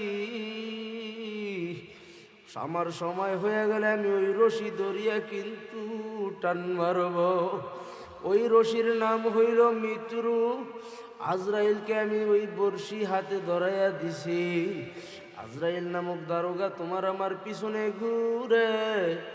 আজরাইল তোমাকে আমাকে এমন একটা সময় চলিয়ে আসবে যখন আমার মাওলার হুকুম হইয়া যাবে, কুল্লু নাফসিন যায়িকাতুল মাউত। যখন সময় চলিয়া আসবে, অমনির উপরে টান মারিয়া নিয়ে যাবে। তুমি যেথায় পালাও না কেন, আমার মাওলায় সেখান থেকে গ্রাস করিয়া নিয়ে যাবে। ওয়ালাউ কুনতুম ফি বুরুজিম মুশাইয়াদা, যদিও তুমি কোনো শক্ত প্রাচুর্যের ভিতরে ঢুকিয়া পালাও না কেন, পাহাড়ের ভিতরে যদিও ঢুকো, যেখানে যাও না কেন আমার মাওলা আজরাইল কিন্তু সেখানেই যাইয়া পৌঁছাইয়া যাবে, টানিয়া টানিয়া নিয়ে যাবে। এই দুনিয়াতে কেউই থাকতে পারবে না। কাজী বাজান, এখান থেকে আখেরাতের সামানা কামাই করো আর নিজের দিলটাকে ভাঙ্গিয়া দাও। আহারে কত গুনাহ করিয়া ফলাইলাম। এই তো কিছুক্ষণের ভিতরে মুনাজাত হবে। সবাই নিজের জন্য চিন্তা করেন আর নিজের গুনার কথা স্মরণ করেন আর তওবা করেন, দিলে দিলে নিয়ত করেন আর জিন্দিগিতেও গুনার কাছে যাব না। বাজান, যদি বিশ্বাস না হয়, কোরআন যদি বিশ্বাস না হয়, হাদিস যদি বিশ্বাস না হয়, আপনার প্রতি আমার কোনো বয়ানও না, নসিহত না। যদি বিশ্বাস হয় অবশ্যই কিন্তু মানা লাগবে।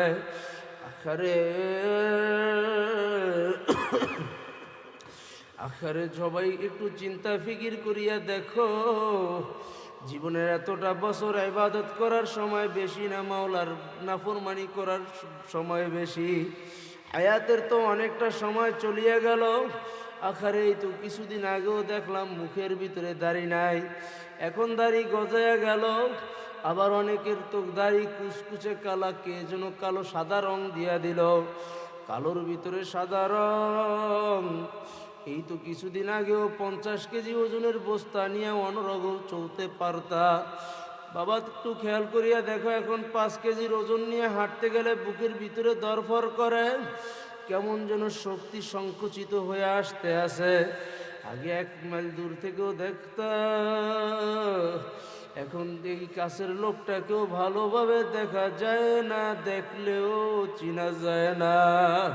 কে যেন চোখের দৃষ্টি শক্তিকে কে যেন দূর ভিতর থেকে নিয়ে যাইতেছে, কে যেন হাতের শক্তিগুলাকে সংকুচিত করতেছে।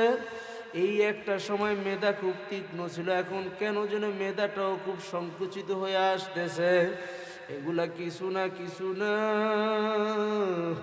প্রতি মুহূর্ত আমার মাওলায় তোমাকে আমাকে টিকিট দিতে আছে আর বলতে আছে, বান্দাবান্দি সতর্ক হ, সতর্ক হ, আমার কাছে প্রত্যাবর্তন কর, আমার কাছে ফিরিয়ে আয়। আমার কাছে তো তোর আশাই লাগবে। আমি তোকে বারবার চিঠির মাধ্যমে স্মরণ করতেছি, সতর্ক করতেছি, কিন্তু তুই কেন সতর্ক হস না? আমি তোকে হাঁকায়া হাঁকায়া নিয়ে যাই, খবরদার ওই হাঁকানো অবস্থায় যদি নাফরমান অবস্থায় পড়িয়া যাও। বাজানো আজরাইল নামক দারোগা তোমার পিছে আমার পিছে সবার পিছনে ঘুরতেছে। যেমনি ভাবে রাখাল সকালবেলা গরু ছাড়িয়া দেওয়ার পরে সারাদিন গরু ঘাস খায়, বিকাল হইলে দেখবেন রাখাল হাঁকাইতে হাঁকাইতে গোয়াল ঘরের দিকে গরুগুলা নিয়ে যায়।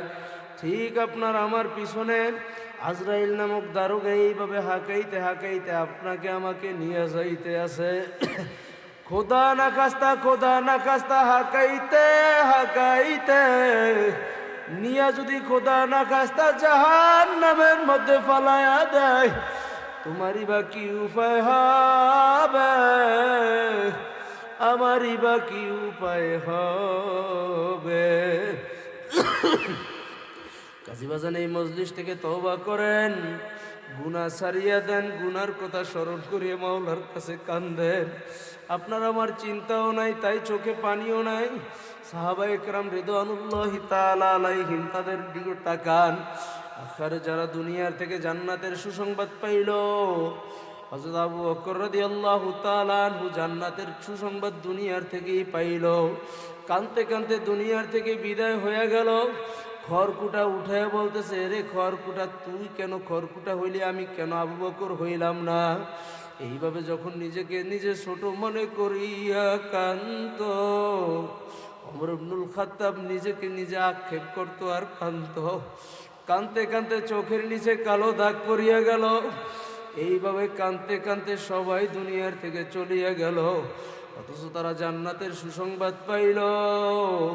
তোমার আর আমার চোখে পানি নাই, তাই তোমার আর আমার চিন্তাও নাই। এজন্য আমার বাজানদেরকে বলবো, চোখে পানি নেন আর মাওলার কাছে তওবা করেন, তারপরে বিদায় হন। আর মনে রাখবেন, চোখের পানি ছাড়া ওই কবরের আযাব, জাহান্নামের আগুনও কিন্তু নিবানো সম্ভব না। আমরা এখনই দোয়া করব মাওলার কাছে, আমার মাওলায় যেন জিন্দিগির সমস্ত গুনাহ খাতাগুলো মাফ করিয়া দেয়। সবাই সবার জন্য দোয়া করবেন, আমিও আপনাদের জন্য দোয়া করি, আপনারাও আমার জন্য দোয়া করবেন। আর করেন, ওই জাহান্নামের আগুন কিন্তু কোনো স্বাভাবিক আগুন না, কোনো নরমাল আগুন না। যদি বাজান ওই জাহান্নামের আগুন একবার শরীরে লাগিয়া যায়, নারুল্লাহিল মুকদা আল্লাতী তাত্তালিউ আলাল আফইদা, জাহান্নামের আগুন যদি একবার শরীরে লাগিয়া যায়, শরীরে লাগার সাথে সাথে কলিজা পুড়িয়া ছারখার হইয়া যাবে। জাহান্নামের আগুন যার শরীরে লাগবে, কলিজা পর্যন্ত দাগ লাগিয়া যাবে। আল্লাহুম্মা আমিন, আল্লাহুম্মা আমিন। এ ঘরের মেয়ে লোকেরা হাত উঠাও আর মাওলার কাছে কান্দ, আর মাপ চাওয়ার মনের বুঝাও রে মন। ওরে মন, একদিন এই ঘরের ভিতরে নতুন বউ হইয়া উঠছিল রে মন। আবার এমন একটা দিন আসবে, সাদা 5টা কাপড় নিয়ে পেশ হইয়া বাহির হইয়া যাবা। নতুন বউ হইয়া উঠছিল, কতজনের শরবত খাওয়াইল, কত মেয়ে লোক বাতাস করলো, কত সম্মান করলো। আবার এমন একটা সময় আসবে, লাশ হইয়া বাহির হইয়া যাবা। ছেলে কাঁদবে মামা করে, মেয়ে কাঁদবে মামা করে। ওরে মন, জবাব তো আর দিবা না। আল্লাহ, এ বাবা, চোখের পানি ফালাও আর নিজের গুনার কথা স্মরণ করো, আর মাওলার কাছে মাপ চাওয়ার বলো, আল্লাহ ও দয়ার মালিক, দয়া মায়া করে জিন্দিগি সমস্ত গুনাহ খাতা মাফ করিয়া দেয়। বাজার, একটু চিন্তা ফিকির করো আর মাওলার কাছে কান্দো আর মাপ চাও। এই টাকা পয়সা বাড়ি গাড়ি কিছুই নেই, একটু চিন্তা করিয়া দেখো। সুখের সংসার, সুখের বাড়ি সব কিছু জায়গায় পড়িয়া থাকবে, সম্পদের জায়গায় সম্পদ পড়িয়া থাকবে, সব কিছু জায়গায় পড়িয়া থাকবে। তুমি আর আমি থাকবো না, ওই থাকবো না, এটা নিশ্চিত। কিন্তু কি নিয়ে রওনা হইলাম, আমার মাওলাই কি আমার সাথে আছে? না, একটু চিন্তা করো আর কান্দা।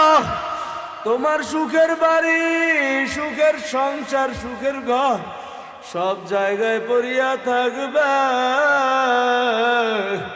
সুখের বাড়ি, শখের সংসার সাজায়া যাইতে হবে, এই সব কিছু সারিয়া যাইতে হবে,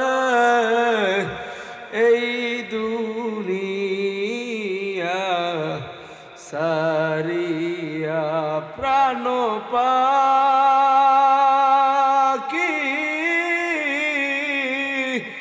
ফাঁকি দিয়া যেদিন চলিবে, শূন্য খাসা এ জমিনে পড়ে রবে। বাবুদ দুনিয়ার দিকে কিছুই নিয়ে যাইতে পারব না, আপনি আমাদের হইয়া যান। দয়া মায়া করে জিন্দিগি সব গুনাহ খাতা মাফ করে দেন। আয় আল্লাহ, আমাদের গুনাহগুলো যদি মাফ না করেন, আমরা কার কাছে যাব? আমাদের তো যাওয়ার জায়গা না।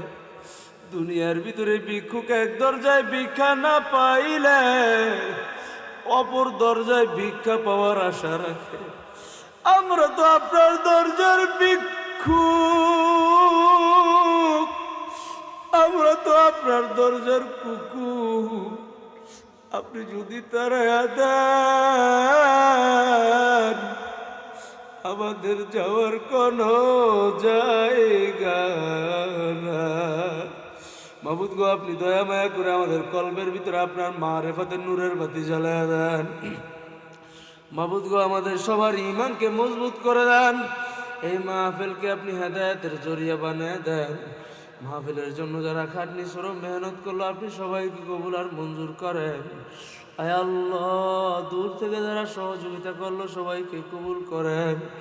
আয় আল্লাহ, এই মাহফিলকে আপনি কিয়ামত পর্যন্ত কবুল করে নেন। এই মসজিদকে আপনি কবুল করে নেন। এলাকার ভিতরে যত মুসলিম আশায়িত আপনি প্রত্যেককে মাফ করিয়া দেন। আয় আল্লাহ, আমাদের আপনজন যারা কবরবাসী হয়ে গেল সবাইকে মাফ করিয়া দেন। আয় আল্লাহ, আপনি আমাদের গুনার কারণে আমাদেরকে ধ্বংস করিয়া দিয়েন না। আপনি আমাদের ইবাদতের দিকে না তাকাই আপনার রহমতের দিকে তাকাই আমাদের মাফ করেন। আমাদের কোনো ইবাদত নাই, আমাদের কোনো বন্দেগী নাই, আমাদের কোনো ইবাদত নাই, আমাদের কোনো বন্দেগী নাই। আল্লাহ, আপনি আমাদের বন্দেগীর দিকে না তাকাইয়া আমাদেরকে মাফ করে দেন। জীবনে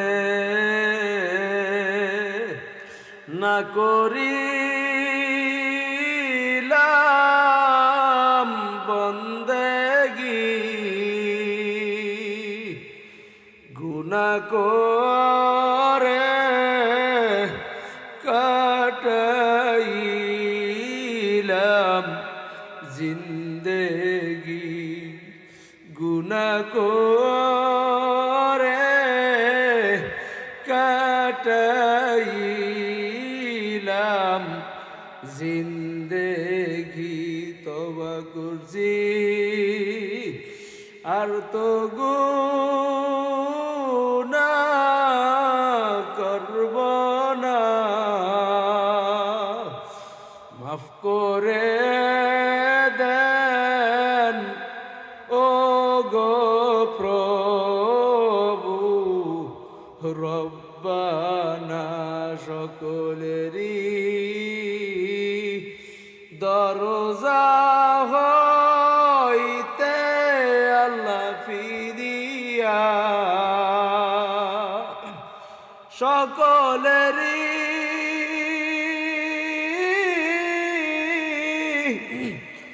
দরজা হইতে আল্লাহ ফিরিয়া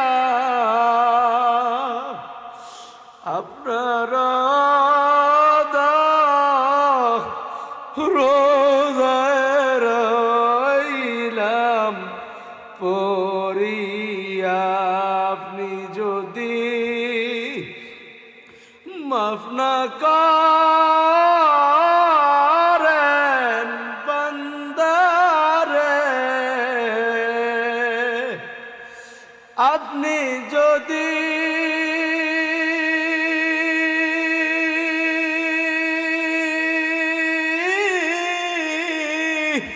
মাফ না করেন বান্দারে, বলেন আপনার বান্দা যাবে কারদারে, বলেন আপনার বান্দা যাবে কারদারে। আদর কো রিয়া মানুষ আল্লাহ বানায়া, আদর কো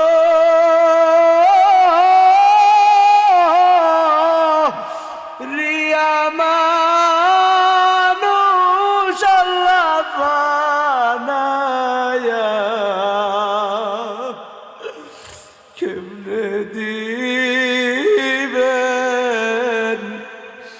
জাহান্নামে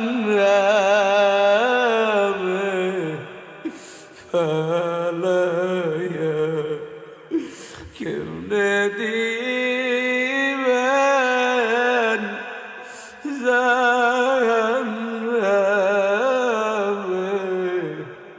ফালাইয়া। ও দয়ার মালিক,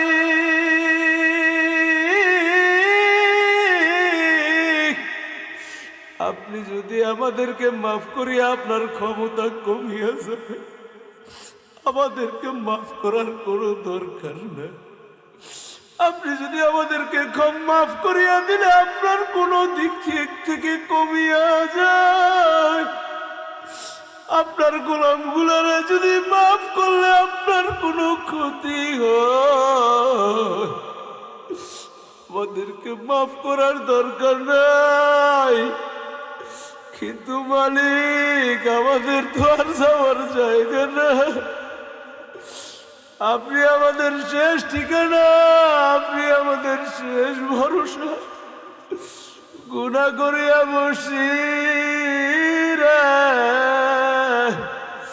গুনাহ করিয়া বসি। মাবুদ গো, আপনার রহমানিয়াতের দিকে তাকাইয়া, গফফারিয়াতের দিকে তাকাইয়া আমাদের জিন্দেগির সমস্ত গুনাহ খাতাগুলো মাফ করিয়া দেন। আমাদের আত্মীয় স্বজন যারা কবরবাসী হয়ে গেল সবাইকে মাফ করিয়া দেন। আপনার মোহাব্বত ভিতরে পয়দা করে দেন। মোহাব্বতের মাধ্যমে আপনার ইবাদত করার তৌফিক দিয়া দেন। আল্লাহ আমাদের দিলের ভিতরে ঈমানকে বৃদ্ধি করে দেন। আয় আল্লাহ আমাদের কলবের ভিতরে আপনার মারিফাতের নূরের বাতি জ্বালায়া দেন। আয় আল্লাহ তামাম দুনিয়ার ভিতরে যত মুসলিমাত কবরবাসী হয়ে গেল সবাইকে মাফ করিয়া দেন। আয় আল্লাহ, আয় আল্লাহ, আপনি বাংলাদেশকে সর্বদিকের বিপদ আপদ থেকে হেফাজত করেন। আয় আল্লাহ, আমার অনেক ভাই দোয়া চাইছেন, জানি না কে কোন উদ্দেশ্যে দোয়া চাইছে, আপনি সবাইকে কবুল করে নেন। সবার মনের নেক আশাগুলা পুরা করে দেন। সবার মনের নেক মাকাসিদগুলা পুরা করে দেন। হালাল রিজিকের বন্দোবস্ত করে দেন। যার যেই সংকট গায়েবী খাজানা থেকে পুরা করে দেন। আল্লাহ আমাদের হাদি ভাই দুনিয়ার থেকে চলিয়া গেল, শাহাদাতের ইন্তেকাল হইল, আপনি তাকে কবুল করিয়া নিয়েন।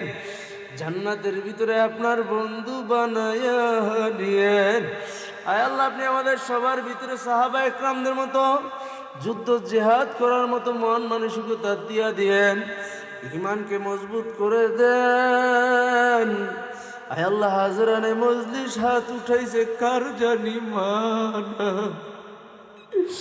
আয় আল্লাহ,